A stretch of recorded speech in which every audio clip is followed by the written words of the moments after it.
Yes, it is. Okay, yes. So in yesterday's lecture, we had finished at this point.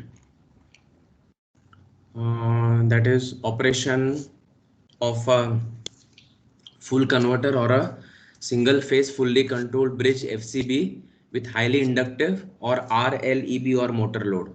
So we had made some points based on which we are going to draw the load voltage waveforms. So just keep this thing in mind that in order to draw the waveforms, you have to understand how the devices are switching the currents amongst each other. And based on this, our next discussion is the effect of source inductance. So the principle here is that one pair of SCRs commutates another pair of SCR. That means when one SCR pair, so there are two pairs basically, T1 and T2 form the first pair and T3, T4 form the second pair. So when T1 and T2 are fired at omega t equal to alpha, and as soon as they start conducting, what happens is that they connect the source Vs across T3, T4 in such a way that they get reverse bias and they get commutated. That means what? Till T1 and T2 do not come into the circuit, T3, T4 will continue to conduct. So understand one thing, that basically in positive half cycle, T1 and T2 are the heroes. And in negative half cycle, T3, T4 are the heroes. So, but the problem is because the load is highly inductive in nature, till T1, T2 are not fired during positive half cycle at omega t equal to alpha. I repeat that till T1 and T2 are not fired at omega t equal to alpha in positive half cycle, till that instant T3, T4 will conduct, because you know that before the positive half cycle there is negative half cycle, and before negative half cycle there is positive half cycle. So you can always go backwards. So till T1 and T2 are fired at omega t equal to alpha in positive half cycle, T3 and T4 are conducting. So understand one thing, whenever T3 and T4 are conducting, the load voltage is negative. Okay, in the positive half cycle. So understand one thing, that in positive half cycle, when T3, T4 are conducting, load voltage is negative. And in positive half cycle, when T1 and T2 conduct, the load voltage is positive. Similarly, in negative half cycle, the heroes are T3, T4. So understand one thing, again I am repeating that because we are falling short of time, we are not able to draw the equivalent circuits in all the four intervals, 0 to alpha, alpha to pi plus alpha, pi to pi plus alpha, and pi plus alpha to 2 pi. That is why we are actually writing statements. So understand one thing, fine, let me put it down like this, that in PHC, T1 and T2 are heroes, and in NFC, T3, T4 are heroes, right?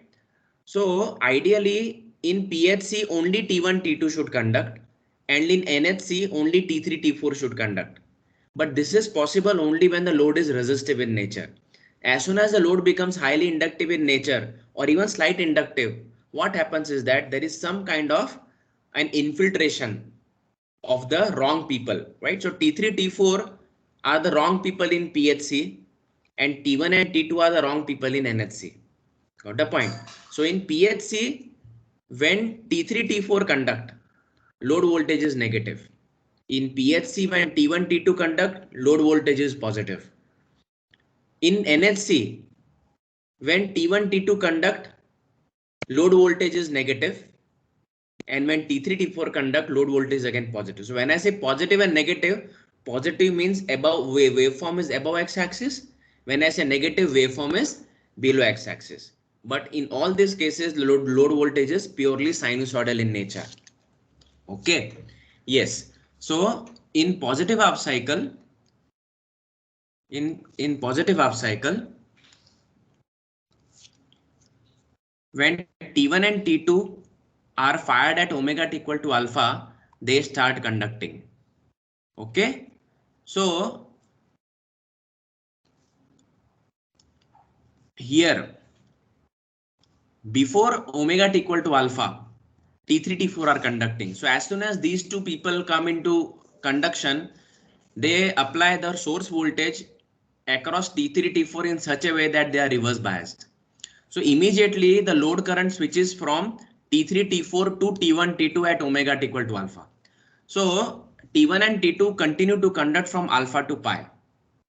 At omega t equal to pi, the negative half cycle has started. Got the point? So at omega t equal to pi, load reverses the polarity. Fine. So we can say that at omega t equal to pi, when negative half cycle starts,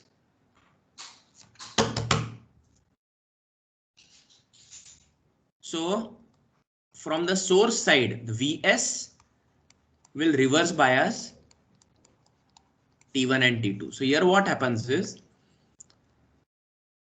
at omega t equal to pi, load reverses this polarity by applying L di by dt, that is a very high or large negative voltage.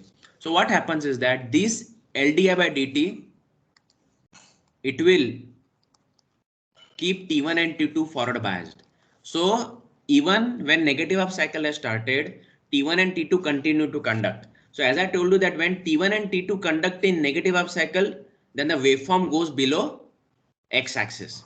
So T1 and T2 continue to conduct beyond omega t equal to pi. What happens is that at pi plus alpha, T3, T4 are fired and the pair starts conducting. And the same thing happens. T3, T4 when they start conducting, they apply the source Vs across T1 and T2 in such a way that both of them become reverse biased and immediately they commutate. Okay. So now when T3, T4 start conducting in the negative half cycle, the load voltage or the load waveform is above x-axis. So here T3, T4 enable reverse bias told. T3, T4 conduct from omega t equal to pi plus alpha. At omega t equal to pi, the positive half cycle starts. So again same thing happens, that positive half cycle will try to reverse bias T3, T4. Again the load reverses this polarity and it keeps T3, T4 forward biased even though source applies the reverse bias. Okay, so this will continue forever. So what we will do is that we will now make some more rules here, so it can help us draw the waveforms easily. So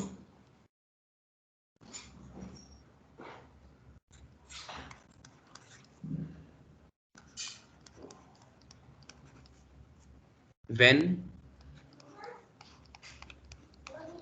T1 and T2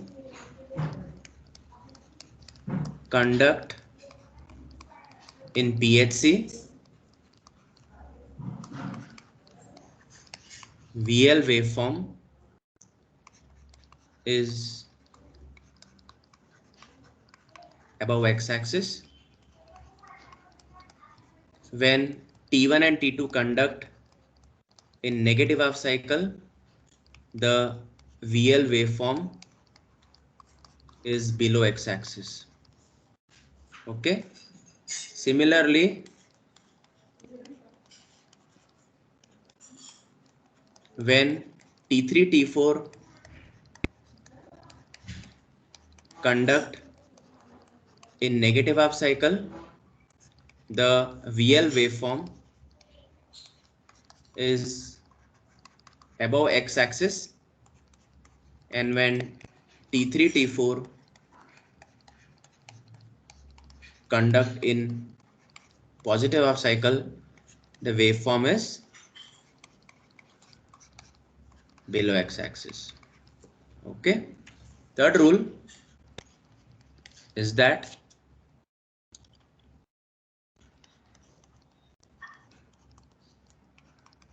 there is immediate switching between the pairs T1, T2 and T3, T4. Okay, now see students, T1 and T2 conduct in positive half cycle from alpha to pi. T1 and T2 conduct in negative half cycle from pi to pi plus alpha. T3 and T4 conduct in negative half cycle from pi plus alpha to 2 pi, and T3 T4 conduct in positive half cycle from 0 to alpha. This is very, very important. Okay, so positive half cycle 0 to alpha, another positive half cycle enter alpha to pi. Another color, negative half cycle pi to pi plus alpha, another negative half cycle pi plus alpha to 2 pi. Okay, so fine, there is immediate switching. So now based on this, we write one more point which will repeat in the next topic. So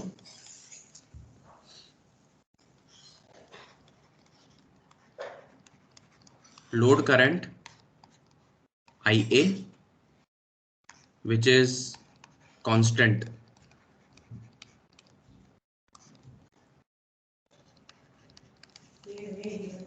switches instantaneously between the SCR pairs.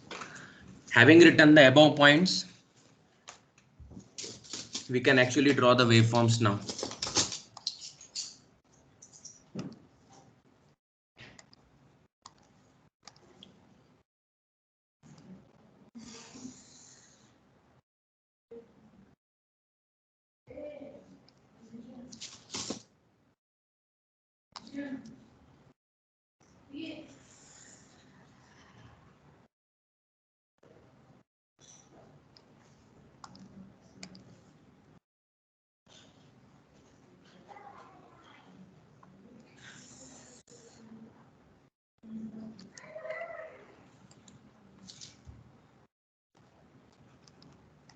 Source voltage Vs,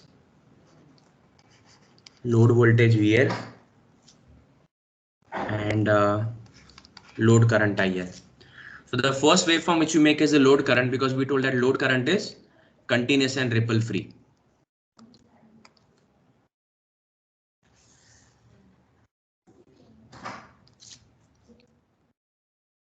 And the value is equal to IA.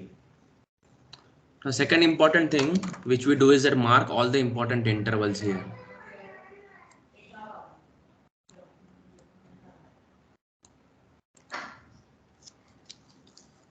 Okay.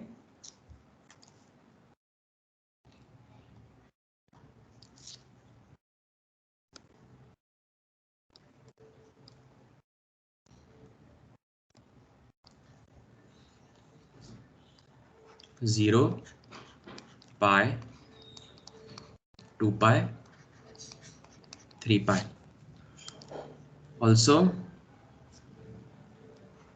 we have alpha, pi plus alpha, 2 pi plus alpha. Let it be here.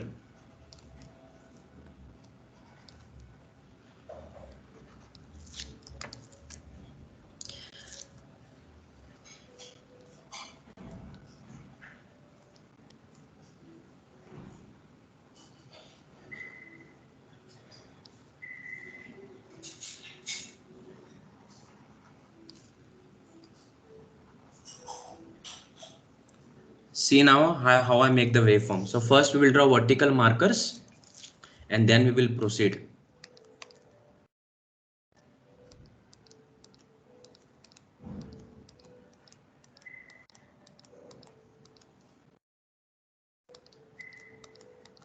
Vertical marker for pi instant,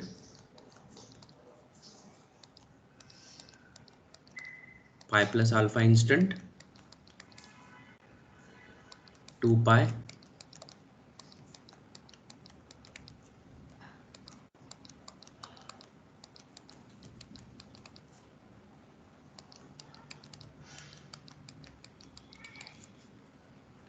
okay,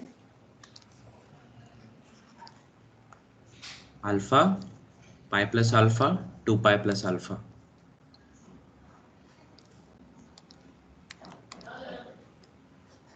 Pi, 2 pi, 3 pi. See now, carefully see how we draw the waveforms, and we have to use these rules. So understand one thing, 0 to alpha,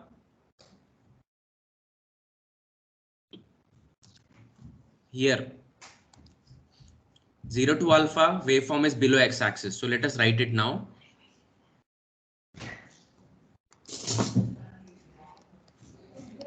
0 to alpha below, alpha to pi plus alpha above,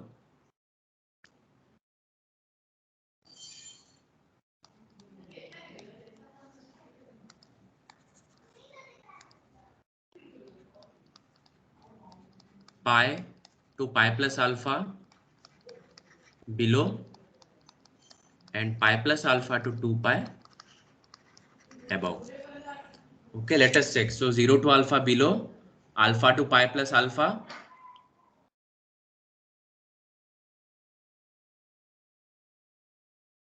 not alpha, it's pi to pi plus alpha,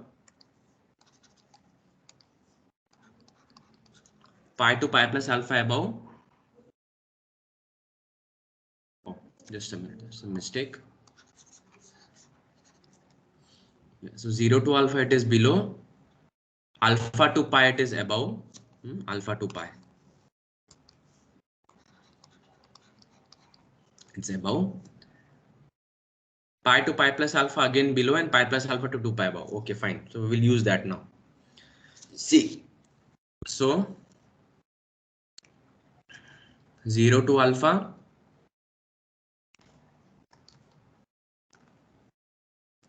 below, alpha to pi above, pi to pi plus alpha below, and pi plus alpha to 2 pi above.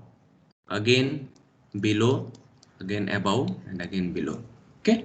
See, now we will use this BABA terminology now. See how I draw it now.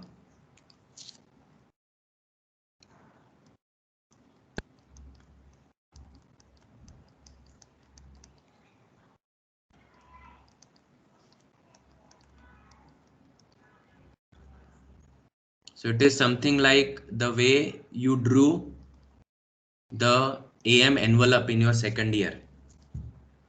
Similarly, we draw a mirror image of this above.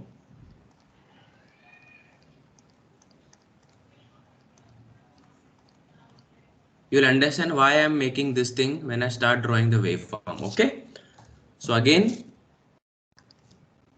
in this interval below, interval above, below, above, below, above, and below. We will erase everything. Okay. See now how I'm drawing it. Okay. So you have to trace this now. Below. Now this is alpha, from alpha to pi, above. Okay. Now from pi to pi plus alpha, below. From pi plus alpha to 2 pi, above.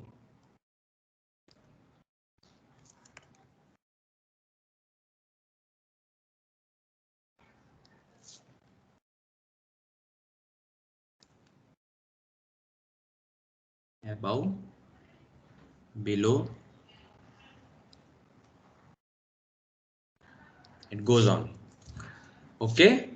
So students, you can clearly see here that in the VL waveform, the area below x-axis is lesser than the area above x-axis. That means what? VLAG is positive. So we can very well say here that because the area of the waveform above x-axis is larger than area below x-axis, so we can clearly say here that VLAVG is positive.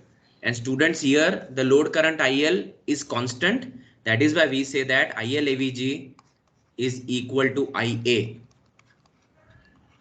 equal to positive. So students, when VLAVG is positive and ILAVG is also positive, it actually indicates quadrant 1 operations. So it is first quadrant operation. Fine. So now we will write down the intervals. So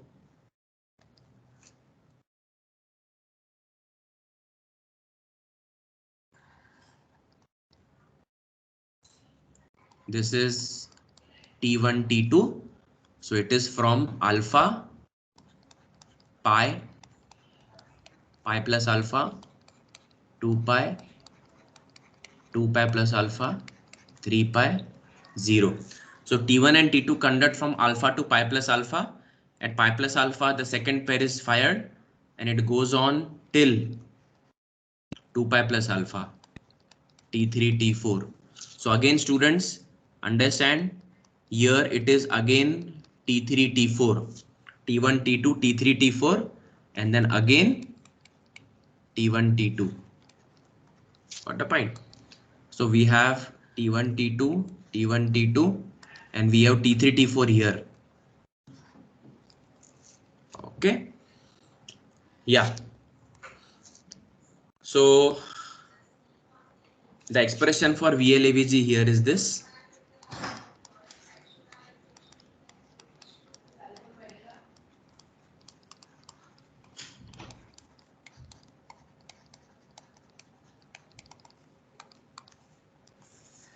Very simple.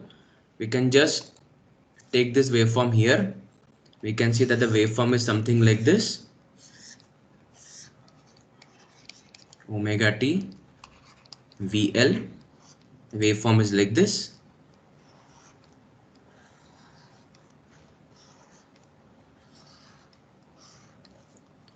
And instants are 0, alpha, pi, pi plus alpha, 2 pi, and 2 pi plus alpha. So students, we can take only this particular interval,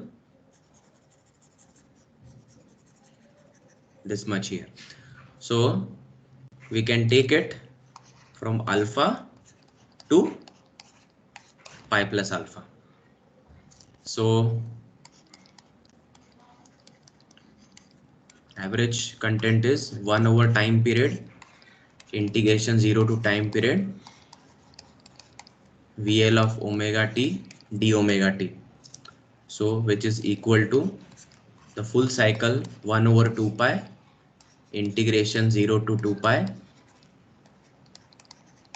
It is Vm sine omega t d omega t. So now there are two identical half cycles as follows. So we can say it is equal to 2 multiplied by 1 upon 2 pi, and the interval is now alpha to pi plus alpha. It is alpha to pi plus alpha Vm sine omega t d omega t, which is now equal to Vm upon pi, and it is integration of sine omega t is cos of omega t, alpha to pi plus alpha. So we get Vm upon pi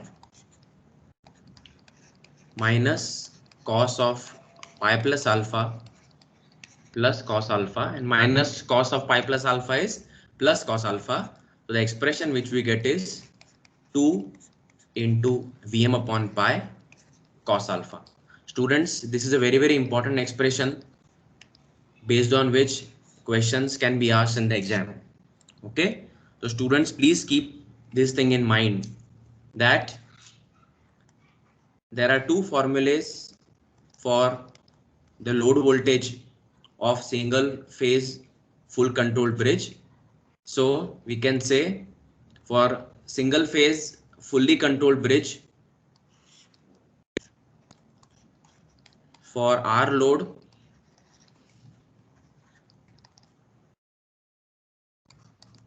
the expression for VLAVG is Vm upon pi into 1 plus cos alpha,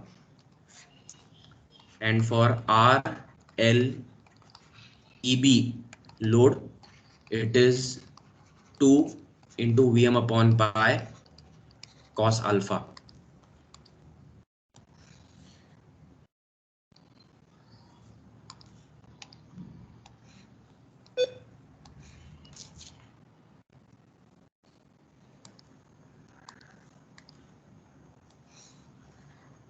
Don't confuse between these two formulas. And for semi converter, It is only one formula because semiconductor never has negative portions in the load voltage waveform. So the formula for the VLAVG of a semiconverter, irrespective of the type of load, is Vm upon pi into 1 plus cos alpha. Now students, consider this thing, that if I go on increasing alpha, okay, so for example, let us assume that for this particular waveform, say my alpha equal to 30 degrees. Now see what happens. So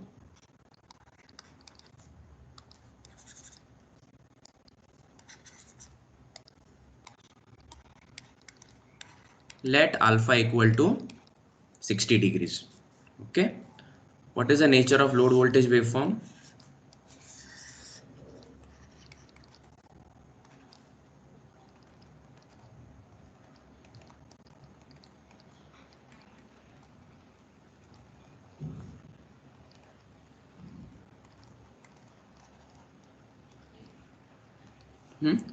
So this is 90, this is 180.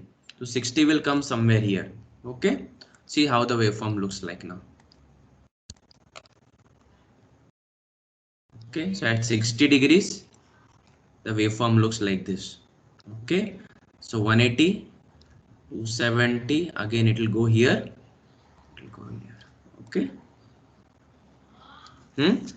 So now you see here the area below the x-axis is now becoming equal to the area above x-axis, right? Now we will draw it for alpha equal to 90 degrees. Let alpha equal to 90 degrees.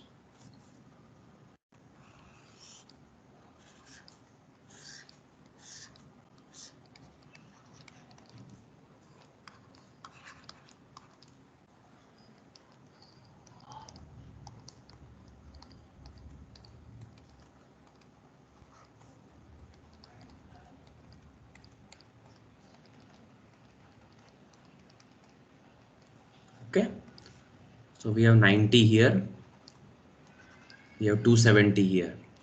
So the load voltage waveform will become like this. So at alpha equal to 90 degrees, we can see that the area below x-axis is exactly same as the area above x-axis. So we can say that for alpha equal to 90 degrees, my VLAVG equal to 0 volts. For alpha equal to 60, my VLAVG equal to Y volts, for example. For alpha equal to 30 degrees, say my VLAVG equal to X volts. It's very clear. We can say that X is greater than Y.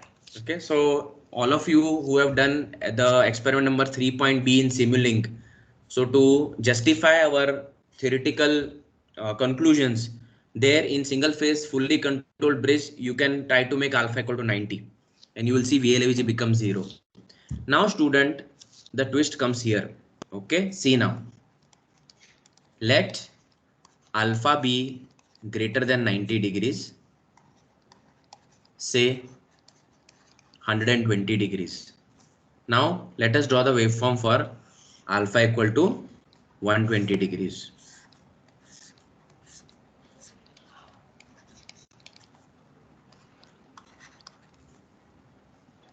Pi 2 pi.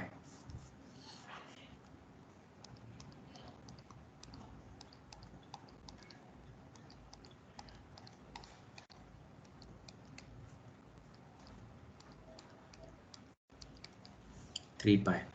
Okay. Mirror image.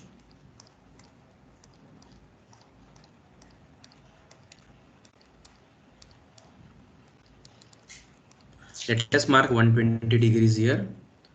So 0 pi 2 pi 90 120. Okay, so this is 90, it's 270, somewhere here. Okay, 120, 150, 180. Okay, see students now how the waveform looks like.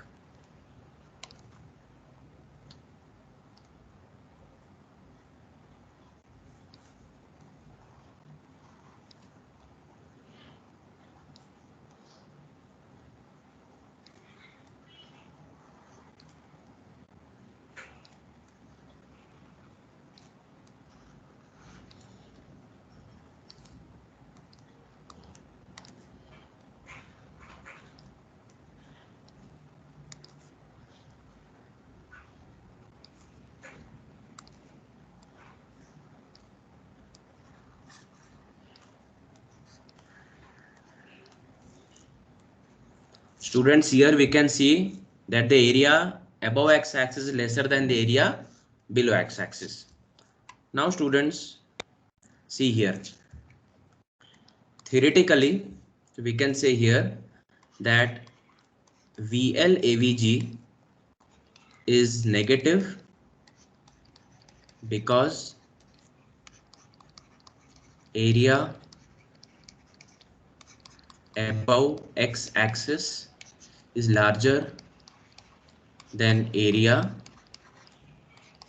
below x-axis. One thing which I want to mention here is, understand students, that this represents the power flow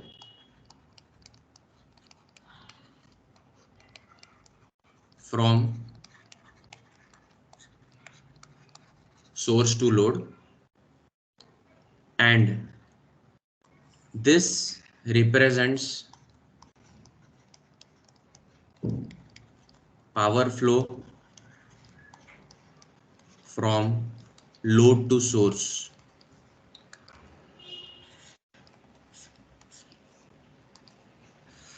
Okay, so the waveform above x-axis represents the power flow from source to load, and the waveform below x-axis represents power flow from load to source. Now, for all alpha greater than 90 degrees, the power from source to load is appearing lesser than the power flow from load to source. So how is this possible? So I make a comment here, is that the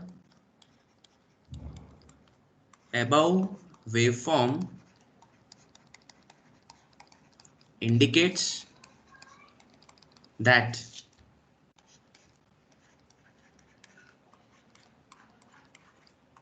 power flow from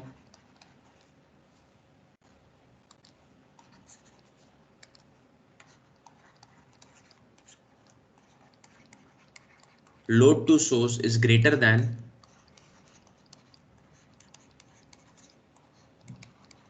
power flow from source to load. So this is theoretically absurd, because you can never ever have a power flow at the load larger than that which is supplied by the source.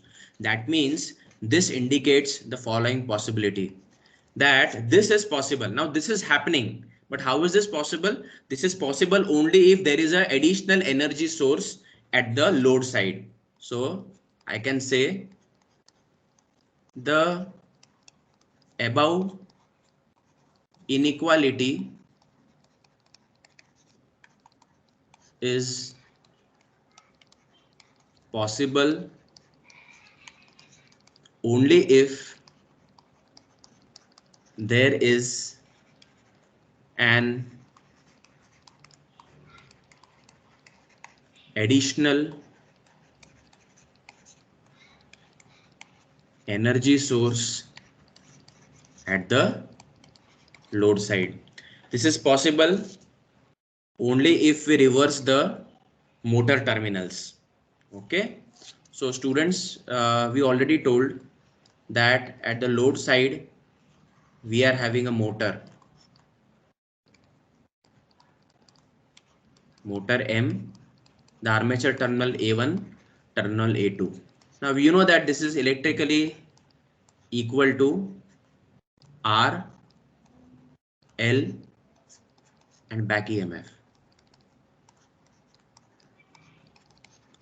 Now, if I want a power flow, now here we are seeing that the flow is like this. What the point? So if I reverse the battery terminals, not battery, if I reverse the motor terminals, then it becomes like this.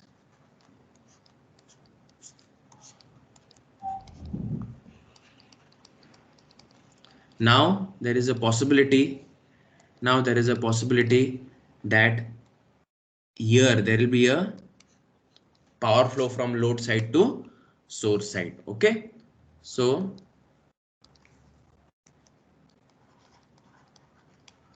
source and load. Okay, okay, so we can say now it is possible that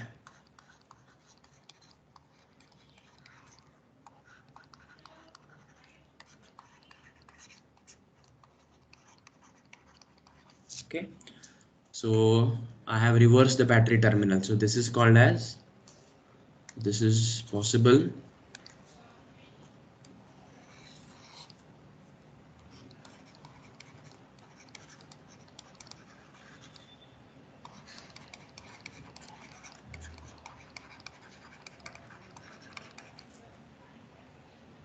Okay, so students, for all alpha greater than 90, we know that the value of cos is negative. Okay, so consider this equation now.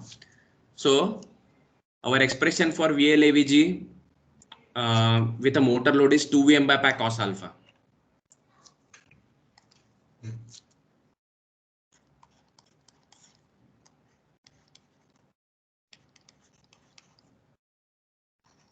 All alpha greater than 90 degrees. So VLAVG is equal to 2 Vm by pi cos alpha,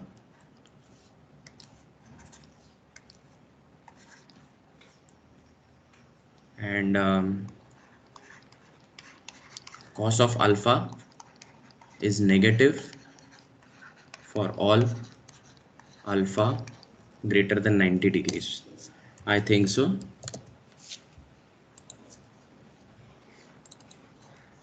So cos of 0 is 1.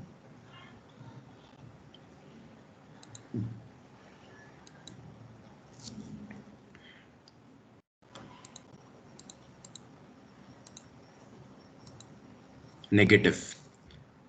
Okay, so 150 cos is negative, correct? Yeah. So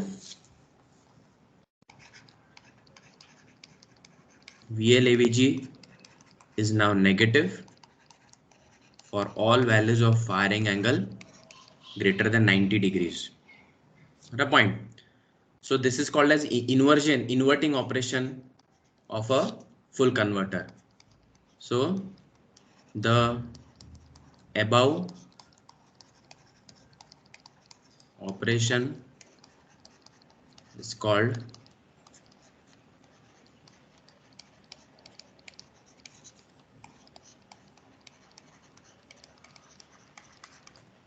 of a full converter. Okay, so in this cases, again the load current will be positive. So I'll make a note here that here the load current is still equal to plus IA.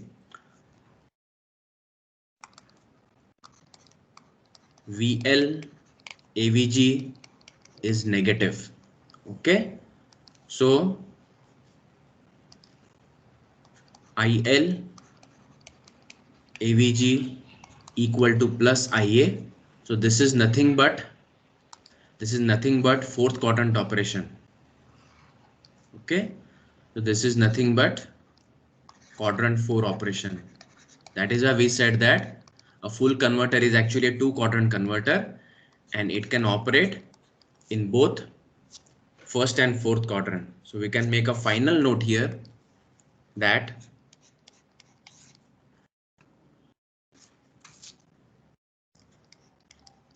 for RL loads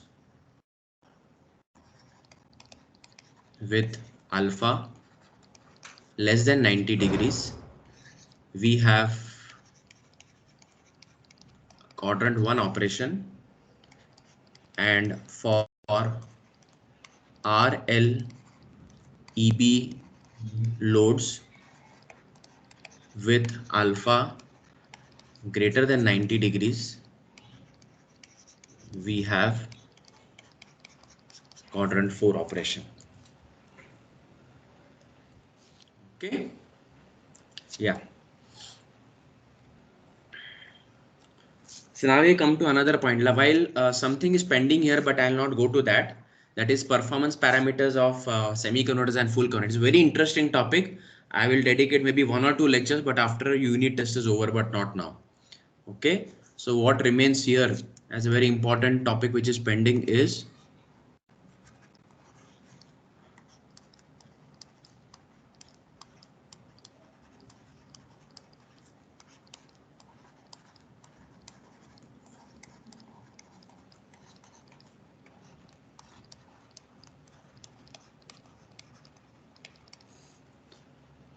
so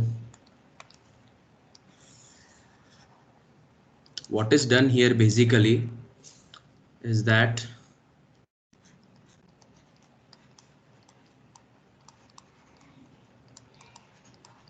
we consider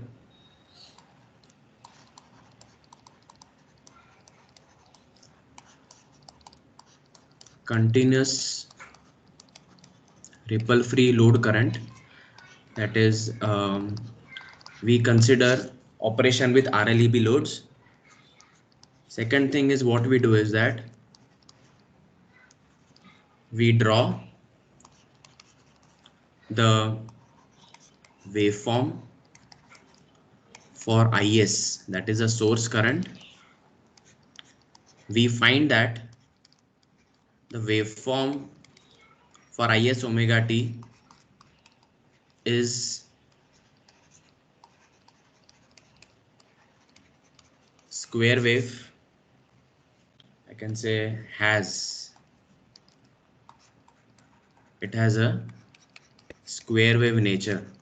And if you know mathematics fundamentals, any periodic waveform which is non-sinusoidal, it has harmonics.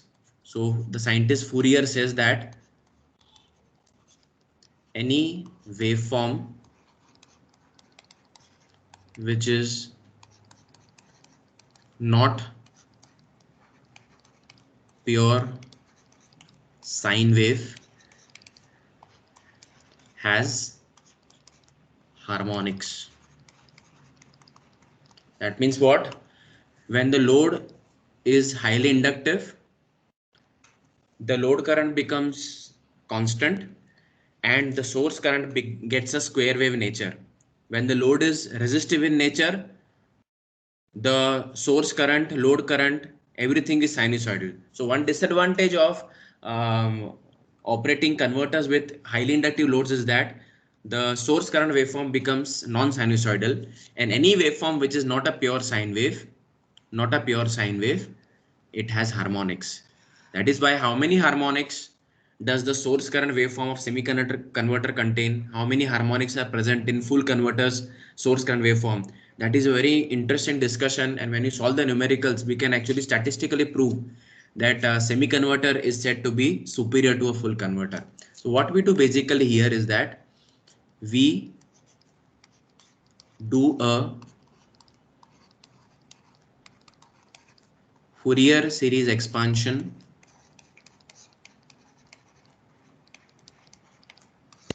of IS of omega t waveform, and from the Fourier series expansion we get the coefficient an, coefficient bn. We calculate cn as under root of an square plus bn square, and we also have the phase phi n, which is equal to tan inverse of an upon bn. Got the point?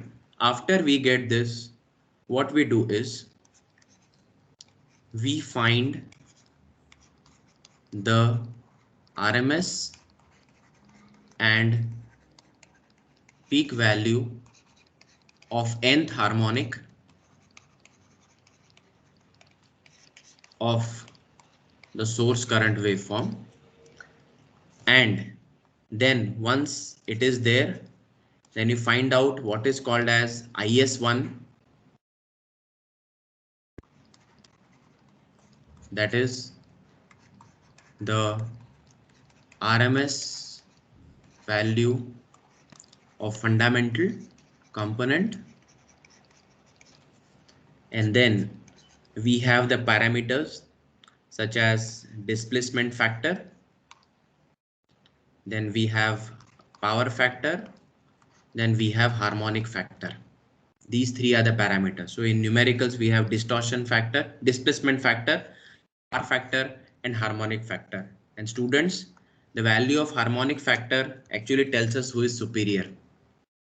Okay, harmonic factor tells about the harmonic content in percentage. Similarly, power factor, as you know, is something which tells about active and reactive power. So power factor, if nearer to unity, it is better. So for any given value of firing angle alpha, if semiconductor gives a power factor value nearer to 1, say 0.866, and a full converter for the same value of firing angle gives a power factor equal to 0.6, we can very well conclude that semi-converter, it has a better power factor than a full converter. Okay, so now we will not discuss these things, but after unit test is over, surely I'll dedicate 1 or 1.5 lectures for this. Okay, so only formulas we'll write because the derivation of the Fourier coefficients is not expected, but in numericals it may be asked. What a point. So now we come to the important topic, which is called as effect of source inductance, which is directly a part of our syllabus. Okay, so effect of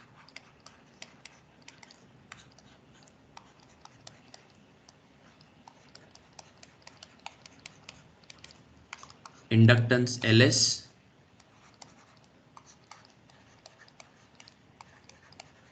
on the performance of single phase full control bridge. Actually, in the standard textbooks, the discussion is effect of source inductance on performance of converters.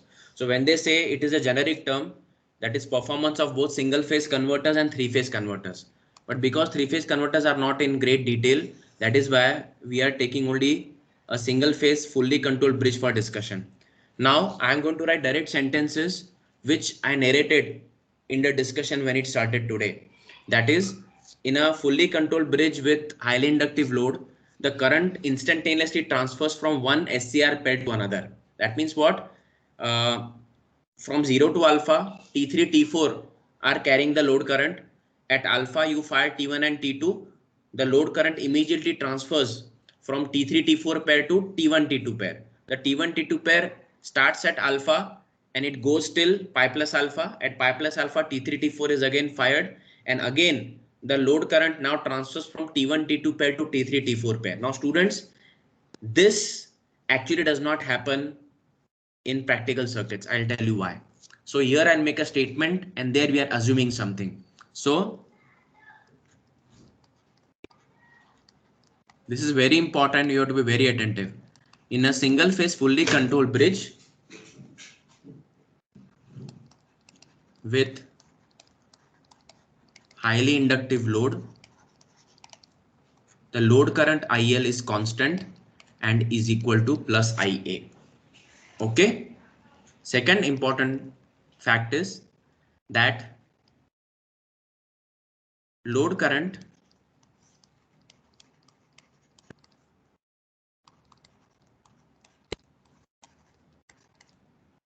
instantaneously switches between T1, T2 pair and T3, T4 pair. Okay, so load current instantaneously switches between the SCR pairs T1 and T2 and T3, T4.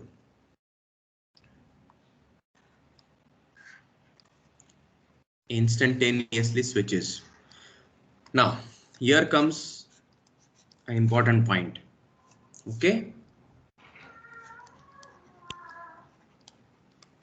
the above is possible only if the source Vs does not have any internal impedance. So if you remember in the experiment on load and line regulation of SMPS, we told that we do not get 0% values for load regulation because there is no voltage source in this world who offers zero internal impedance. So larger is the value of internal impedance of a source, poorer is the load regulation. So they are always possible only if the source Vs does not have any internal impedance, but this is not possible.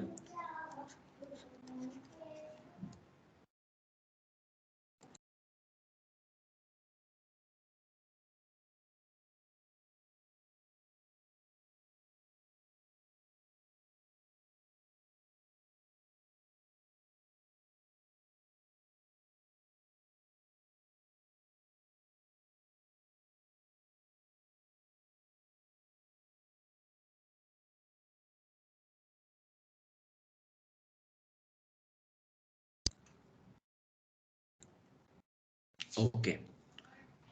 So now students, Vs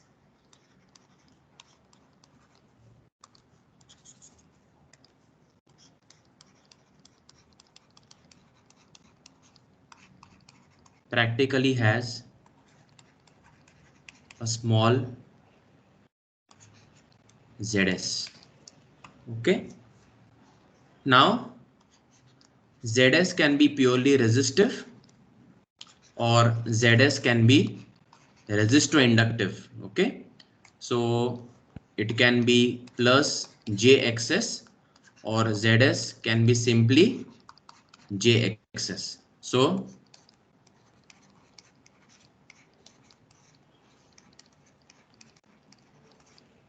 purely resistive,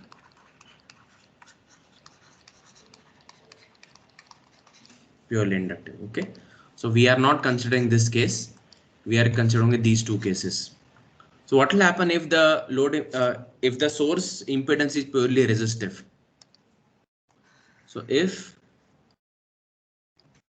the source impedance is purely resistive, then it leads to a ohmic drop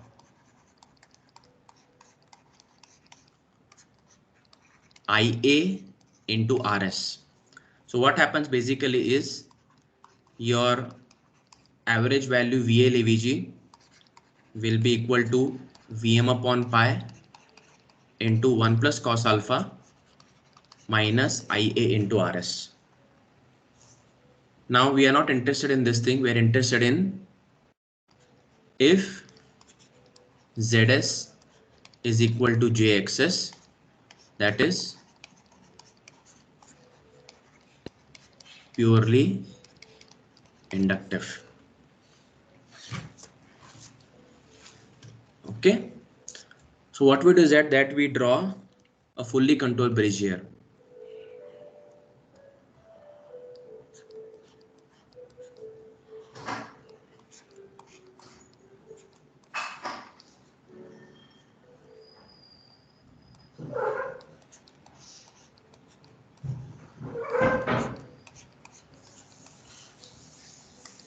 shower नका करूंगा नहीं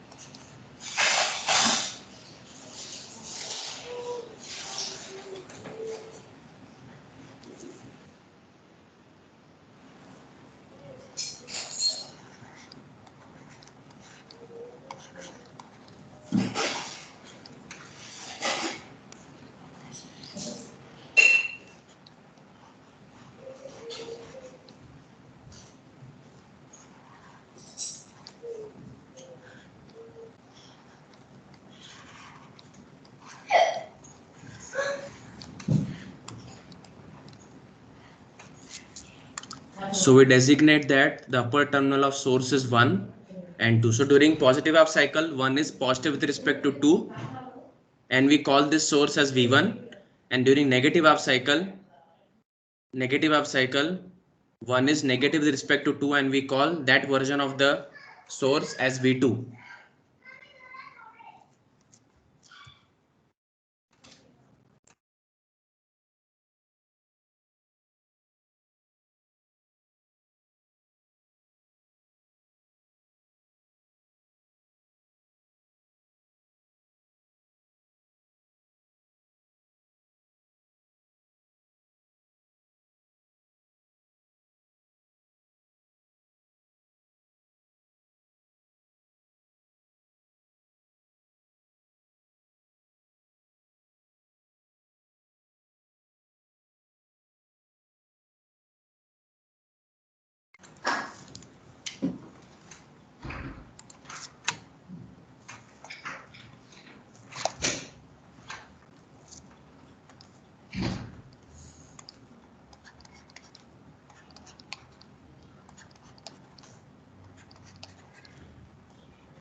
This current is IA.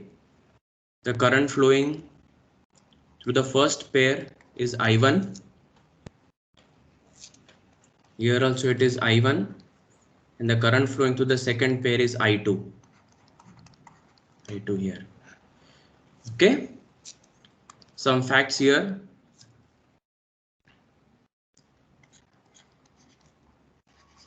At omega t equal to alpha, T3, T4 are conducting from 0 onwards. So at omega t equal to alpha, T1 and T2 are fired. So understand, students, that at omega t equal to alpha, T3 and T4, they are conducting a current equal to IA. Okay. So at omega t equal to alpha, what happens is that T3, T4 start getting turned off, and T1 and T2 are becoming on. So another important point is that at omega t equal to alpha, now see, I1 is the current flowing through T1, T2, and I2 is the current flowing through T3, T4.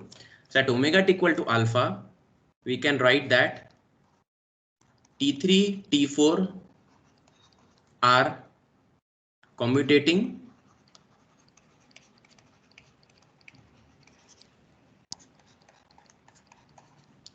T1 and T2 are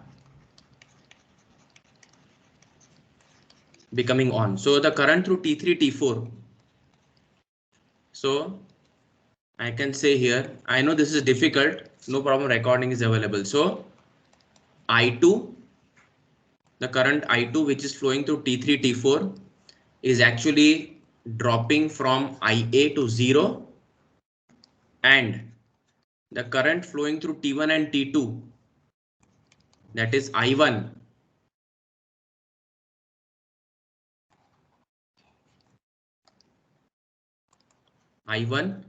is increasing from 0 to IA.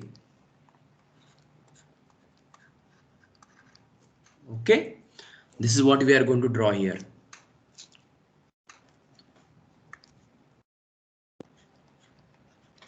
So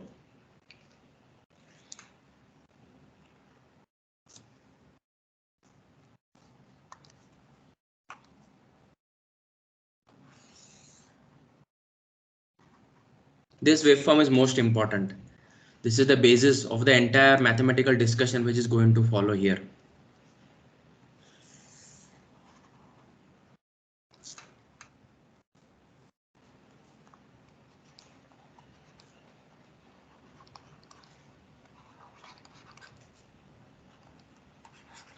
load voltage waveform, and these are the currents.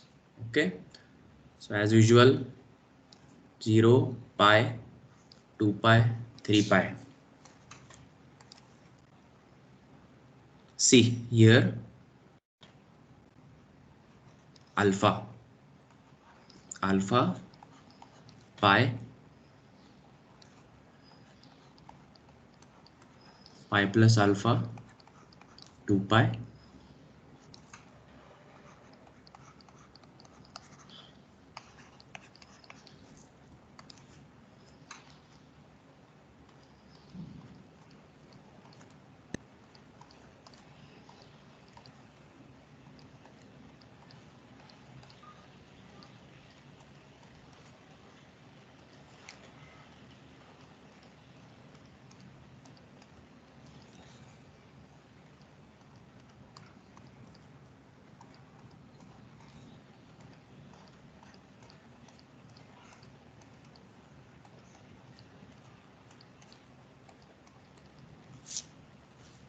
Okay. Now, because of the load inductance, because of the source inductance Ls, what happens is that instantaneously the currents are not able to switch. So I'll make a point here, which is very important. In absence of source inductance Ls, the load current Ia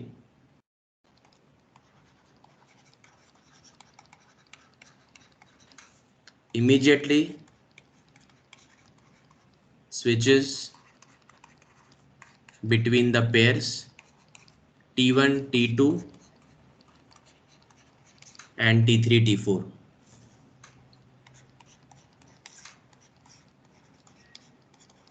Due to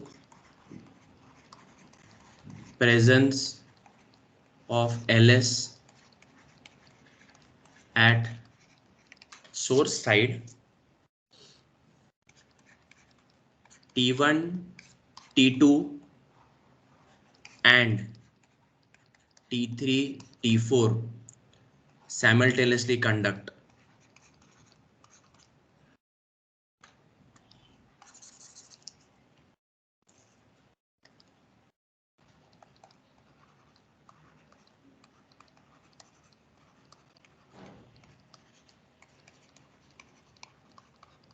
Okay, so students, this is known as overlap. Okay, so this overlap occurs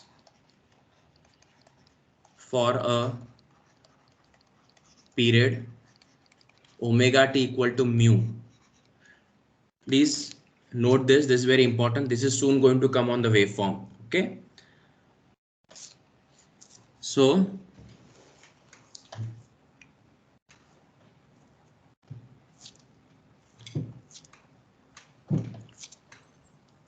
first I'll draw the original waveform.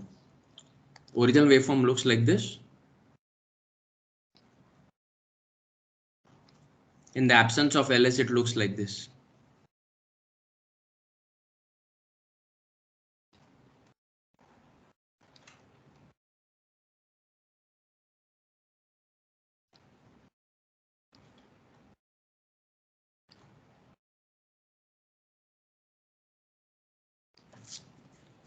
Okay, this is the original waveform. So I can say that red represents the load voltage waveform in the absence of Ls. Yeah.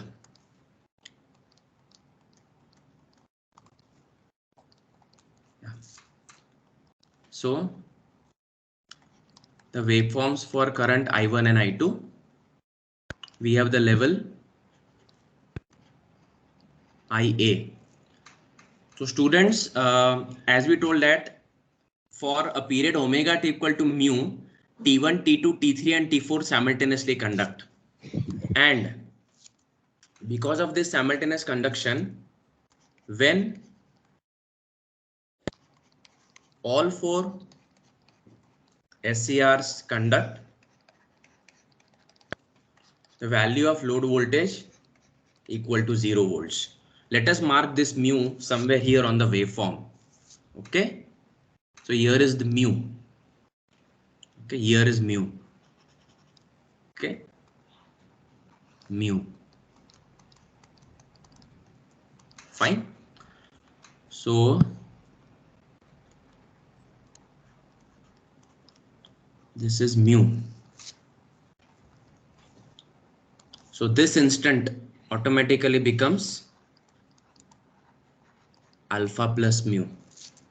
Same thing we have to replicate here also. Okay, again this is mu. What the point? So from this instant to this instant, from this instant to this instant, the output is 0. Okay, so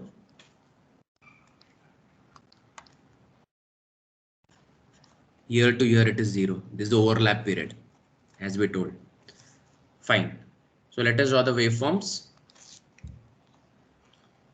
I2 and I1. So as I told you that I2 reduces from IA to 0 and I1 increases from 0 to IA, but it will increase inductively, not linearly. Fine. So let us project this overlap instant here down. Let us project this here down. Let us project pi plus alpha down. We already projected here. So at this instant, T1, T2 are fired. At this instant, T3, T4 are fired. So the instant at which T1, T2 are fired, the commutation begins.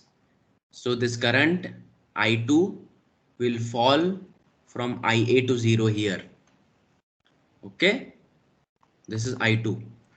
And as soon as T1, T2 are fired, the current I1 also is like this.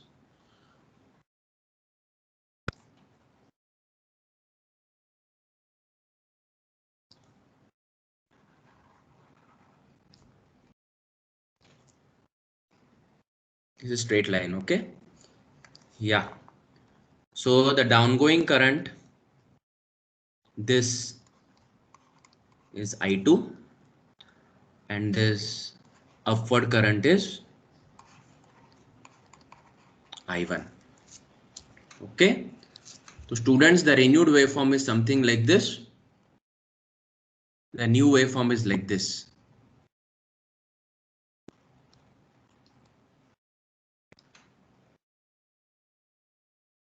This is because of source inductance. Okay.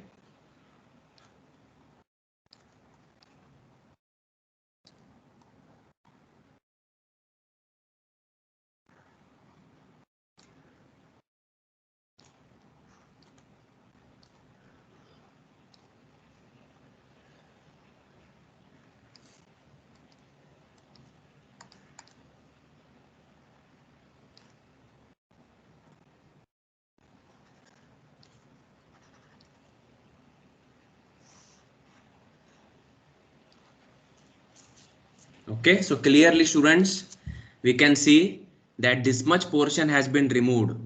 This much portion has been removed compared to the previous case. That means what? The first disadvantage or the damage which has been caused because of the source inductance is the value of VLA which has reduced.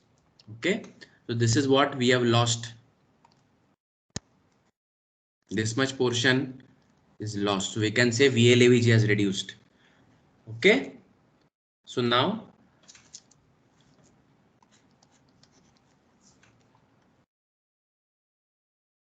here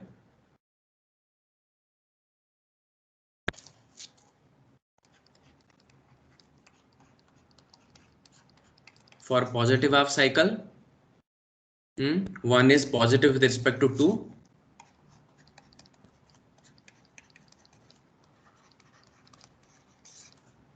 Terminal. So let Vs be equal to V1 during this period, and for negative half cycle, one is negative with respect to 2.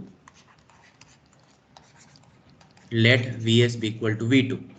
Very simple loop analysis. We have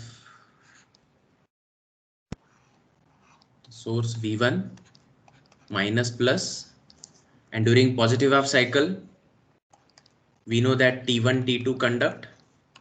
During negative half cycle, T3, T4 conduct. So we can trace the path like this. One is positive with respect to 2.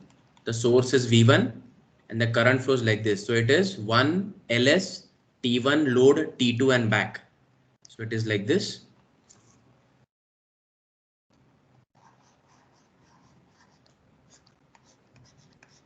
Thyristor T1, thyristor T2 and load.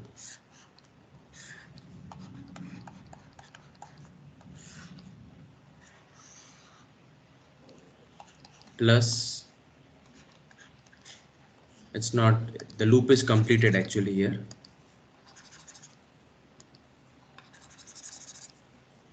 This is V0. The current flowing is I1. Similarly, we can draw the source V2, negative half cycle,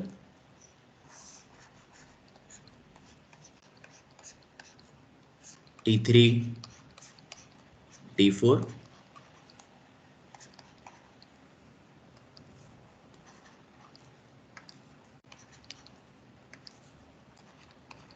the current is I2. So we can write down V1 minus Ls of di1 by dt equal to V2 minus Ls into di2 by dt. So we can write down Ls into di1 by dt minus di2 by dt equal to V1 minus V2. So you know that V1 is positive half cycle, so it is Vm sin omega t. So V2 has to be minus Vm sin omega t. Therefore, what we get is Ls into di1 by dt minus di2 by dt is equal to 2 Vm sin of omega t. So students, we can write down di1 by dt minus di2 by dt is equal to 2 Vm upon source inductance into sine of omega t. What a point. Now see students, here we can clearly see that I1 plus I2 at any instant of time is equal to IA. Okay, so we can write down here, but I1 plus I2 is equal to IA. Therefore, taking derivatives di1 by dt, just a minute, di1 by dt plus di2 by dt equal to 0.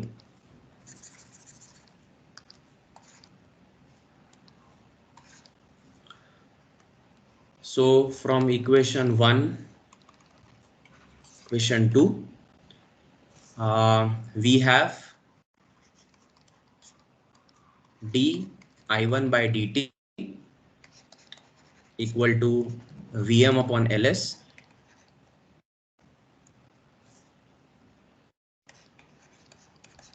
sine of omega t.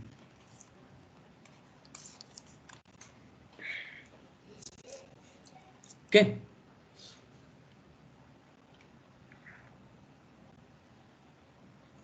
Yeah. So see now, we have to integrate di1 by dt. So we know, as we already written here, see, we have already written here that I1 actually increases from 0 to IA.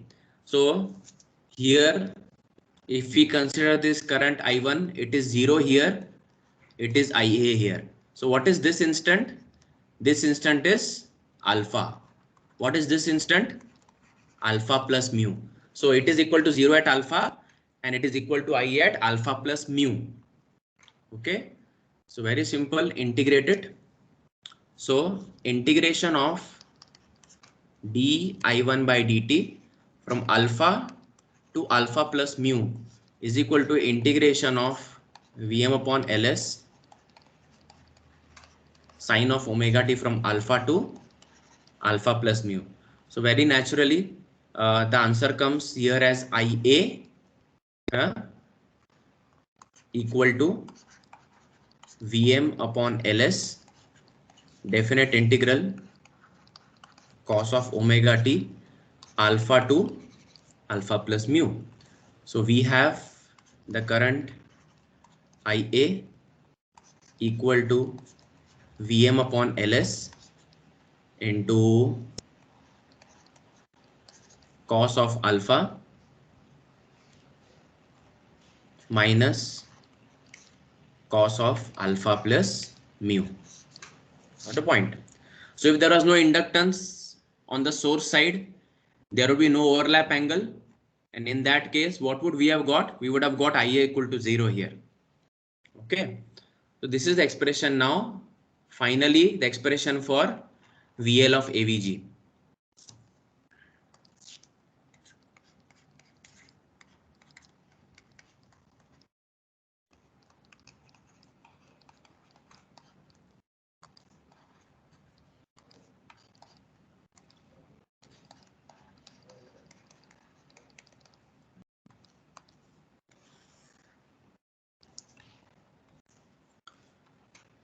So we have to integrate and multiply it by 2. So see here, the load voltage waveform is Vm sin omega t, basically from this instant till this instant. What are the instants? It is alpha plus mu. What is this instant? What is this instant? This instant is pi plus alpha. Very simple. Okay. So we have to integrate it from alpha plus mu to pi plus alpha. So we can make a statement here. Waveform is like this.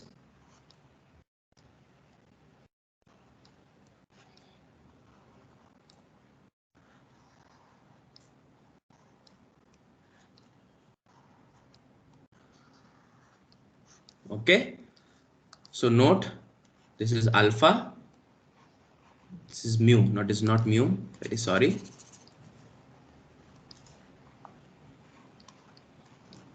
This is mu. So this instant will be alpha plus mu. This is pi and this is pi plus alpha. What a point. So we have to integrate from this to this thing. So the integral becomes alpha plus mu to pi plus alpha. Very simple. VL AVG is 1 upon 2 pi integration to 2 pi VL of omega t, which is Vm sin omega t,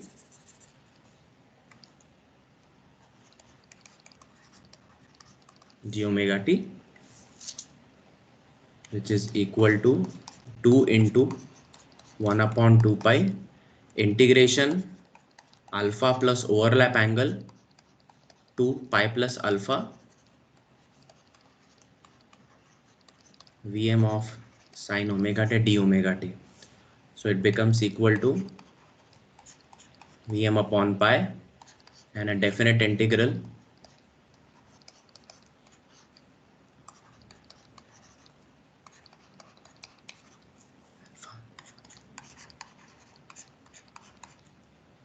so we have minus cos phi plus alpha plus cos alpha plus mu. So we get Vm upon pi into cos alpha plus cos alpha plus mu. Let us prove a reduction. So if Ls equal to absent, then mu equal to 0, then our expression for VLAVG for Ls equal to 0 will be Vm upon pi into cos alpha plus cos alpha, which comes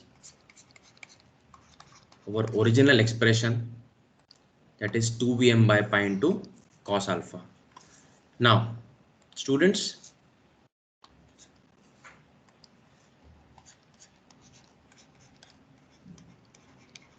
assume alpha equal to 30 degrees and the overlap angle equal to 5 degrees.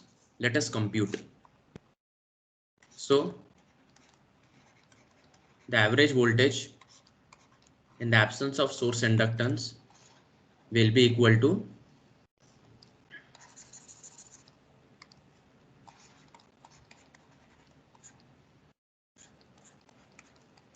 two Vm by cos alpha, which is equal to 2 over pi into cos 30 degrees into Vm. So that will come out to be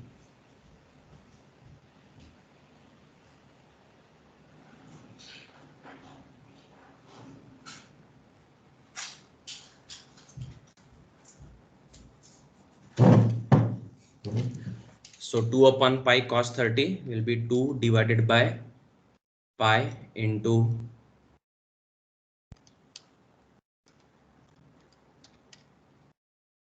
it will be 0.55 times Vm.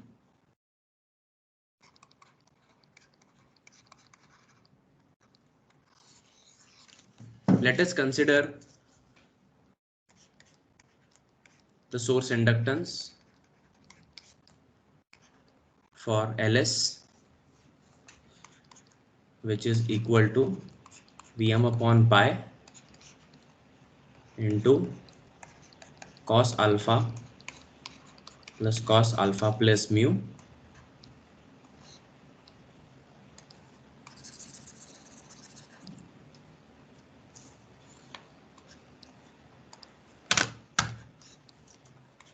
which is equal to Vm upon pi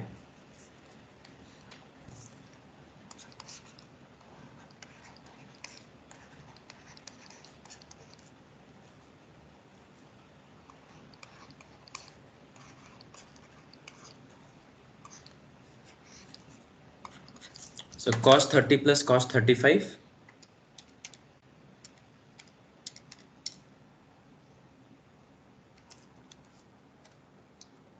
0.536 equal to 0.54 Vm. Got the point? So we are seeing here that as and when Ls will increase, so we can conclude here as Ls will increase, overlap angle will increase, and here we will see that VLAVG will reduce. The point? Yeah. I know that this topic is difficult, but I tried to simplify as much as possible to the best of my ability.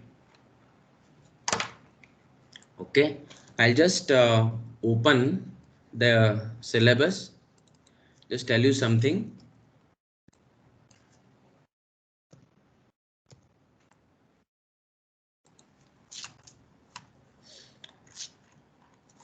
In the second unit, three-phase semi and full converters notes you must have obtained through Prajwal Shah. Effect of freewheeling dot is already over. Performance parameters, I'll take it after UT, but I will surely do it for your in semester exam. PF improvement techniques, connecting a freewheeling diode is a classic power factor improvement technique, because when negative portions are removed, then PF increases automatically. See, diode based boost converter, we are not taking any of the stuff, because diode based boost converter is nothing but it is a step up chopper, or it is also called as a boost converter. So we are not taking it now. Single phase dual converter, it's okay. Like if you want, you can study it, otherwise I'll take it after the exam. Okay.